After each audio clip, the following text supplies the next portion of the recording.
అందరికీ నమస్కారం. తెలుగు రాశి అప్డేట్స్ ఛానల్ కి స్వాగతం. వృశ్చిక రాశి వారికి జరిగే శుభాలు అశుభాలేంటో తెలుసుకుందాం. ఈ రోజు మీరు ఒక స్త్రీ వల్ల శుభవార్త అందుకుంటారు. ఈ లోకంలో మీరు అదృష్టవంతులను మీకు అనిపిస్తుంది. మీరు మాత్రం ఆ శుభవార్త వినగానే పార్టీలకు ప్లాన్ చేస్తారు. ఈ రోజు సీనియర్ సభ్యుని మార్గదర్శకత్వంతో మీరు ఒక సమస్యను కూడా పరిష్కరించుకుంటారు.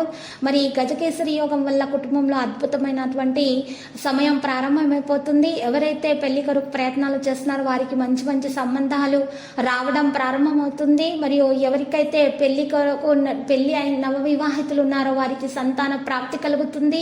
ఏదైనా ఆస్తి కేసు విషయంలో అధికారి సహాయంతో మీరు సురక్షితంగా ఉంటారు. ఈరోజు ఒత్తిడి తీసుకోకండి. పరిస్థితులు మీకు ఈరోజు మంచిగా ఉన్నాయి. ఈ సమయంలో ఎలాంటి లావాదేవీలు చేసినా కూడా మంచి ఫలితం సాధించబోతున్నారు. భాగస్వామ్య వ్యాపారాల్లో ప్రయోజనకరమైనటువంటి పరిస్థితులు ఉంటాయి. ఒక ప్రాజెక్టుకు సంబంధించి కార్యాలయాల్లో మీకు మంచి లాభం అనేది చేకూరుతుంది. ప్రేమ వ్యవహారాల విషయంలో కూడా మీకు చాలా మంచి ఫలవంతమైనటువంటి రోజుగా తెలుస్తుంది. ఈ రోజు మీరు కొంతమంది తోటి కొన్ని విషయాల్లో ప్రయత్నించడం వల్ల దాంట్లో మీకు సంబంధాలు మెరుగవుతాయి. కొంతమంది కుటుంబ సభ్యులు ఈరోజు మీకు మంచిగా మీకు పేరు ప్రతిష్టలు సంపాదించడం వల్ల మీకు ఈరోజు పొగడతారు. మీ నిర్ణయాలు మీరు తీసుకోవడంలో విజయవంతులు అవుతారు. ఈరోజు మీరు ఆర్థికంగా బలపడతారు. ఇబ్బందులు తొలగించబడతాయి.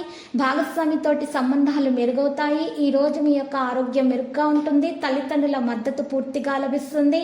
ఆదాయం బాగుపడుతుంది. చట్టపరమైన విషయాల్లో విజయం ఖచ్చితంగా సాధిస్తారు. గజకేసరి యోగం వల్ల మీకు ఉన్నటువంటి అన్ని సమస్యలు కూడా మీరు ఈరోజు వాటిని అన్నింటినీ అధిగమించి గట్టెక్కగలుగుతారు. ఈ 2 రోజుల పాటు ఉన్నటువంటి గజకేసరి యోగాన్ని మీరు ఉపయోగించుకోండి. మంచి సంపదను పెంచుకునే ప్రయత్నాలు చేయండి. ఏ పని చేపట్టినా కూడా దాంట్లో మంచి ఫలవంతమైనటువంటి ఫలితాలు వస్తాయి మీకు. దీన్ని మీరు చక్కగా ఉపయోగించుకోవాలి. ఈ రాశి వారికి తెల్లని పువ్వులతోటి మీరు ఈరోజు శివయ్యకు పూజించడం ద్వారా మీకు మేలు కలుగుతుంది. ఉన్న దోషాలు కూడా పరిహారం అయిపోతాయి. ఉన్న ఆటంకాలు కూడా తొలగించబడతాయి. విద్యార్థులు మంచి పేరు ప్రతిష్టలు సంపాదిస్తారు. మరియు వారి ఏ విధమైనటువంటి పరీక్షకైనా సరే సఫలమైపోతారు. ఈ రాశి వారికి చూసినట్లయితే ముఖ్యంగా ఈ రాశి వారు పచ్చ కర్పూరము మరియు నెయ్యి, పసుపు వస్తువులు మరియు పసుపు పువ్వులు, తేనె దానం చేయడం ద్వారా ఈ రాశి వారికి ఆర్థిక పరిస్థితి మెరుగుపడడం ప్రారంభమవుతుంది. ఉన్న దోషాలు కూడా పరిహారం అవుతాయి. లక్కీ సంఖ్య 100, లక్కీ కలర్ అయితే కాషాయం. ప్రతిరోజు ఈ విధంగా రాశి ఫలాలు తెలుసుకోవడానికి వీడియోని తప్పకుండా లైక్ చేయండి. క్రింద కనిపిస్తున్న రెడ్ కలర్ సబ్స్క్రైబ్ బటన్ ని తప్పకుండా క్లిక్ చేయండి. లైక్ మరియు సబ్స్క్రైబ్ చేసిన వారికి ఈ రోజు ఏదో ఒక శుభవార్త వినాలని నేను దేవుణ్ణి ప్రార్థిస్తున్నాను. Thank you for watching this video.